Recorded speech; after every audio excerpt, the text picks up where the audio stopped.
Camera mobile माले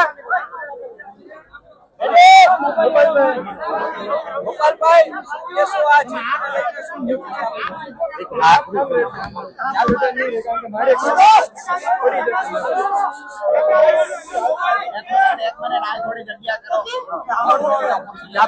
थोड़ा पाछળ भेजो ना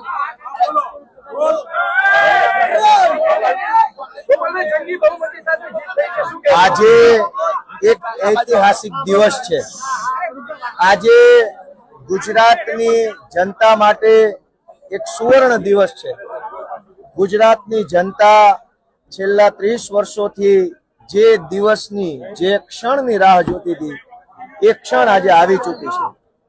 આજે ચૂંટણીનું પરિણામ આવી ચૂક્યું છે અને આ પરિણામમાં વિસાવદર, ભેસાણ અને જૂનાગઢ ગ્રામ્ય મત વિસ્તારની જનતાની જંગી બહુમતીથી જીત થઈ છે। આ જીત વિસાવદર, ભેસાણ અને જૂનાગઢ ગ્રામ્યની જનતાની છે અને એ જીત બદલ હું જૂનાગઢ ગ્રામ્ય, ભેસાણ અને વિસાવદરના સૌ ખેડૂતો, ખેત મજૂરો, માલધારીઓ, પશુપાલકો, વેપારીઓ, દુકાનદારો, રત્ન કલાકારો અને આ પંથકના સૌ આમ જનતાનો બે હાથ જોડીને હૃદયપૂર્વક ખૂબ ખૂબ આભાર વ્યક્ત કરું છું।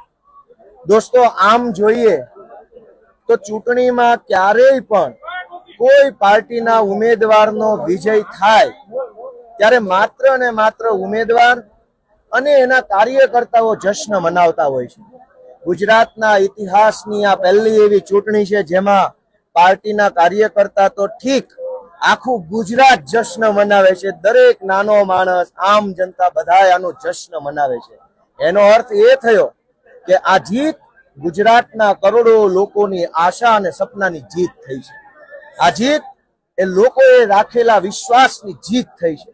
મિત્રો, આ ચૂંટણીની અંદર અમારા આમ આદમી પાર્ટીના રાષ્ટ્રીય કન્વીનર માનનીય શ્રી અરવિંદ કેજરીવાલજીના નેતૃત્વમાં, અમારા આમ આદમી પાર્ટીના પ્રદેશ અધ્યક્ષ માનનીય ઈશુદાનભાઈ ગઢવી સાહેબના માર્ગદર્શનમાં, અમારી આમ આદમી પાર્ટીના ટીમના સૌ સેનાપતિઓ, એ ચાહે ચૈતરભાઈ હોય, હેમંતભાઈ ખવા હોય, પ્રવીણભાઈ રામ હોય, રાજુભાઈ કરપડા હોય, મનોજભાઈ સોરઠિયા હોય, રાકેશભાઈ હિરપરા હોય, કે કેટલા નામ લઉં તો પણ નામ બાકી રહી જાય, એ તમામ યોદ્ધાઓએ એક ટીમ બનીને જાણે કે પોતે જ અહીંના ઉમેદવાર હોય એવી રીતે માનનીય અરવિંદ કેજરીવાલજી અને ઈશુદાનભાઈ ગઢવીના નેતૃત્વમાં દિવસ રાત મહેનત કરી એ સૌ યોદ્ધાઓનો બે હાથ જોડી નતમસ્તક આભાર વ્યક્ત કરું છું। મિત્રો, આ લડાઈ એ એક તરફ સત્તા, એક તરફ પૈસા, એક તરફ દારૂ, એક તરફ ગુંડાઓ અને એક તરફ અહંકાર હતો, બીજી તરફ આમ જનતાની આશા અને વિશ્વાસ હતો। એક તરફ સત્તાનું અભિમાન, બીજી તરફ હું જે ગામડે ગામડે ગયો ત્યાં નાની નાની દીકરીઓ એના કુમળા હાથે લીધેલા દુખણાનો વિજય થયો છે। અમારી માયુએ મને આપેલા આશીર્વાદનો વિજય થયો છે। અમારા ખેડૂ માવતરે મારી માથા પર મૂકેલા હાથની મળેલા આશીર્વાદનો વિજય થયો છે। કારખાને જઈ અને લોઢાની ભેગા જે પોતાની હીરા ઘસતા જાત ઘસે છે, આ ગુજરાતને ઉપર લાવવા માટે રત્ન કલાકારોના આત્મામાંથી નીકળેલા અવાજનો વિજય થયો છે। આ પંથકના અનેક ગરીબોએ મને પ્રેમ આપ્યો, આશીર્વાદ આપ્યો, આશ્વાસન આપ્યું, સંવેદના આપી, મત આપ્યો, એ બધાયનો વિજય થયો છે। દોસ્તો, આ જીત એ હું આ ગુજરાતની જનતાના, વિસાવદરની જનતાના ચરણોમાં નમસ્કાર કરીને વિનમ્ર ભાવે આ ચૂંટણીના સર્ટિફિકેટને હું સ્વીકારું છું। મિત્રો, મારી ગુજરાતભરના યુવાનોને એક લાગણી ભરી વિનંતી છે કે મારા વાલા યુવાનો, જાગો। ક્યાં સુધી આપણે ગુજરાતમાં ભાજપના ભય, ભૂખ, ભ્રષ્ટાચાર અને તાનાશાહીના શાસનની ગુલામી ભોગવી છે. દોસ્તો, આજે એક એક માણસને જાણે કે ગુલામ બનાવી રાખ્યો એટલી હદે ભાજપે તાનાશાહી કરી છે. ગામડે ગામડે ભાજપના માણસો ગુંડાઓ જેવું વર્તન કરી રહ્યા છે. હું ગુજરાતભરના યુવાનો પાસે હાથ લંબાવું છું કે હે યુવાનો, આગળ આવો, તમારો આત્મા જગાડો, તમારી અંદર પણ જે તાકાત ભગવાને મૂકી છે એને ઓળખો. આવો સાથે મળી અને ગુજરાતને પરિવર્તન લાવવાની, ગુજરાતને આ ભાજપની ચુંગાલમાંથી છોડાવવાની લડાઈ લડીએ.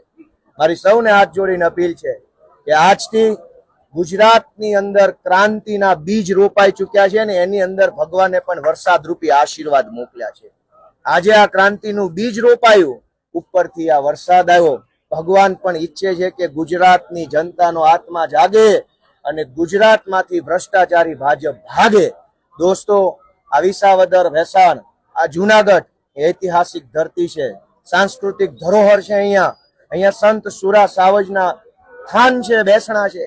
એવી ધરતીના આગેવાન તરીકે નેતૃત્વ કરવાની મને જ્યારે તક મળી છે, જનતાએ મારા ઉપર બહુ વિશાળ આશાઓ રાખી છે, મને બહુ વિશાળ જવાબદારી જનતાએ સોંપી છે, ત્યારે હું 1000 હાથવાળાને 2 હાથ જોડીને વિનંતી કરું છું કે ભગવાને મને જેવડી મોટી જવાબદારી સોંપી છે એવડી મોટી શક્તિ પણ ભગવાન મને આપે એવી મારી પ્રાર્થના છે.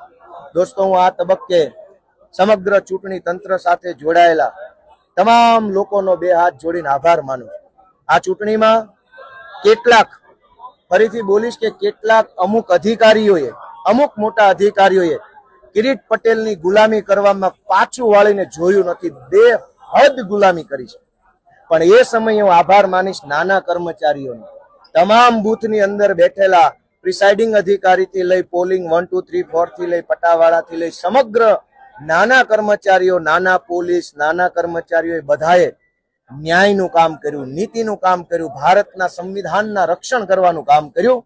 એ બદલ તમામ સરકારી કર્મચારીઓનો 2 હાથ જોડીને આભાર વ્યક્ત કરું છું.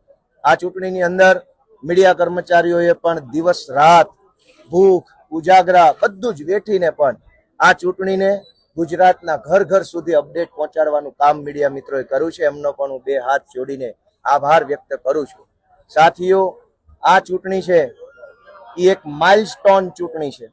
આ ચૂંટણીની અંદર ભાજપે પોતાની તમામ તાકાત લગાવી દીધી, પણ આજે આખા ગુજરાત સમક્ષ એક નવું ઉદાહરણ આવ્યું છે કે સત્તાની તાકાત મોટી તાકાત નથી, પૈસાની તાકાત મોટી તાકાત નથી, દારૂની તાકાત મોટી તાકાત નથી, ગુંડાઓની તાકાત મોટી તાકાત નથી, સરકારી તંત્રની તાકાત મોટી તાકાત નથી, પણ એક આમ જનતાએ મનમાં ગાંઠ વાળી અને મુઠ્ઠી ભીંચીને લીધેલા સંકલ્પની તાકાત એ આ દેશની સૌથી મોટી તાકાત છે. આજે વિસાવદરની બળુકી ધરતીએ સાબિત કરી બતાવ્યું છે. જનતા જો સંકલ્પ લેશે તો ભાજપના ભ્રષ્ટાચારના મૂળિયા ઉખડી જવામાં 1 સેકન્ડનો ટાઈમ નહીં લાગે. દોસ્તો, જેમ વિસાવદર, ભેસાણ અને જુનાગઢ ગ્રામ્યની જનતાએ સંકલ્પ લીધો, મુઠ્ઠી ભીંચી પોતાના મનોબળને મજબૂત કરીને આ મેદાનની અંદર મતદાન કર્યું, એવી જ રીતે આખા ગુજરાતની જનતા સંકલ્પ લે એવી હું સૌને વિનંતી કરું છું. મિત્રો, આ પંથકમાં મેં જે કાંઈ પણ લોકોને મારા મનનો સંકલ્પ કીધો છે એના ઉપર હું આવતીકાલથી જ કામે લાગવાનો છું. આ પંથકની મુખ્ય સમસ્યા ઇકોઝોન બાબતે ગોપાલ ઇટાલિયા 1 ઇંચ પાછું પગલું નહીં ભરે.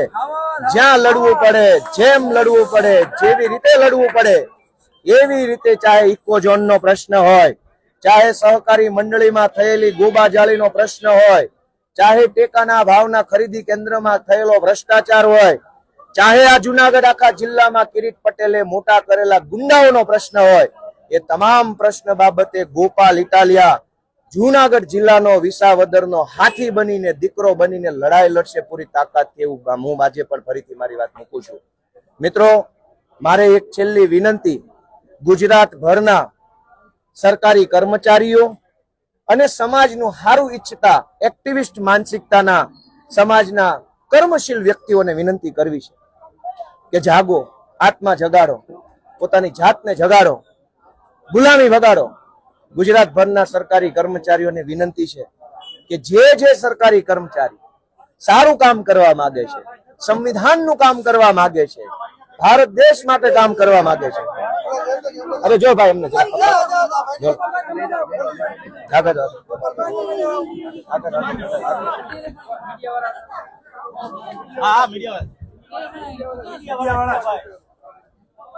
मीडिया वाला अच्छे भाई मीडिया वाला अच्छे आपला भाई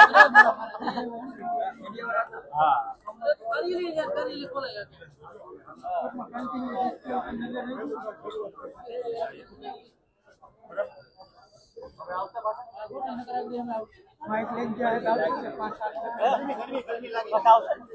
हमारे पति क्यों नहीं तो आवे भाई गोपालबेन के पाछा बोला धवल धवल गोपालबेन के पाछा आवे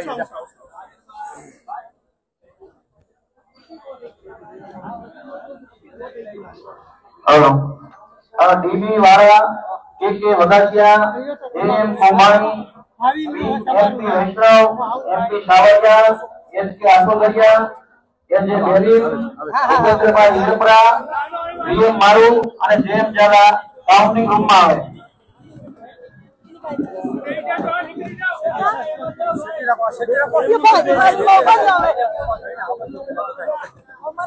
કાઈ ને બધાનો આભાર માની પૂરું કરી દો.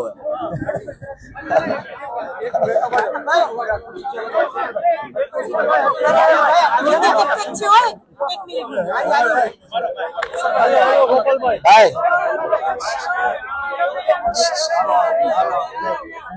સાંભળો હરેશભાઈ ક્યાં ગયા? હરેશભાઈ ક્યાં?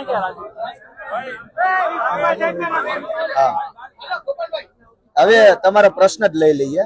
તમારો કઈ પ્રશ્ન હોય તો બહારના ઉમેદવાર અહીંયા જીતવા માટે આવ્યા છે. બહારના ઉમેદવાર આવ્યા છે.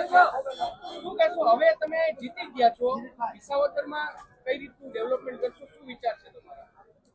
એક તો ભાજપે આ આખી ચૂંટણી દરમિયાન જનતાના જીવન સાથે જોડાયેલો કોઈ પણ મુદ્દો ચર્ચામાં લીધો નહીં. માત્ર હવાઈ મુદ્દાઓ, વાહિયાત અને બિનજરૂરી ચર્ચાઓ, ગાળી ગલોચ, કીચડ ફેંકવાની પ્રવૃત્તિ આખી ચૂંટણીમાં કરી એનો જવાબ વિસાવદર, ભેસાણ અને જુનાગઢ ગ્રામ્યની પાવરફુલ જનતાએ આપી દીધો છે. મારે કશું કહેવાનું રહેતું નથી. અમારી વાત આખી ચૂંટણી દરમિયાન અમે અમારા મુદ્દા સિવાય કોઈ એલફેલ વાત કરી નથી. અમારો મુદ્દો જનતાના જીવન સાથે જોડાયેલી બાબતો પર અમે સતત અમારી વાત રાખી. અમે ઇકોઝોનનો પ્રશ્ન, સૌની યોજનાના પાણીનો પ્રશ્ન, રોડ રસ્તાનો પ્રશ્ન, ટેકાના ભાવની ખરીદી કેન્દ્રમાં થયેલા ભ્રષ્ટાચારનો પ્રશ્ન, સહકારી મંડળીમાં થયેલા ભ્રષ્ટાચારનો પ્રશ્ન, 100 વારિયા પ્લોટ, બીપીએલ નું કાર્ડ, આ પંથકની સરકારી શાળા અને દવાખાનાની અંદર સુવિધાઓની બાબત, આ પંથકની અંદર ગુંડાઓ જે છે, મોટા પાયે કિરીટ પટેલે જે ગુંડાઓ બનાવ્યા છે, ગુંડા નાબૂદી અભિયાન, વિસાવદર અને ભેસાણમાં લાઇબ્રેરી બને, એ તમામ પ્રકારની બાબતો ઉપર અમે આ આખી ચૂંટણીનો પ્રચાર કર્યો હતો. જનતાએ પોતાના મુદ્દા ઉપર મત આપ્યો છે. જનતાનો ચુકાદો આવી ચુક્યો છે. જનતાના ચુકાદાને વિનમ્ર ભાવે હું સ્વીકારું છું.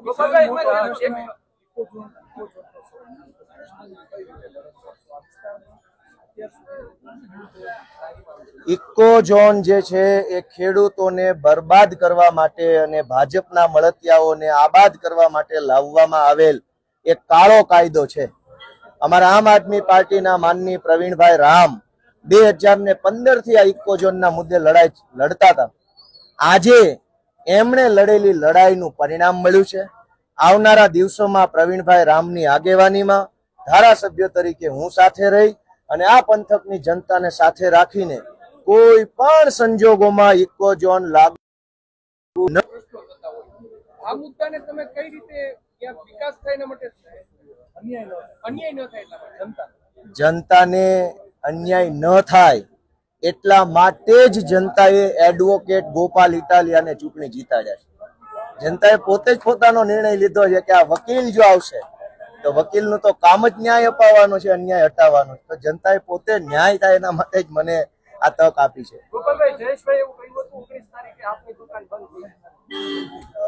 કાંઈ કેવું નથી. ભગવાન સૌને સુખી રાખે. આ ચૂંટણીમાં એક તરફ કૌરવો જેવી વિશાળ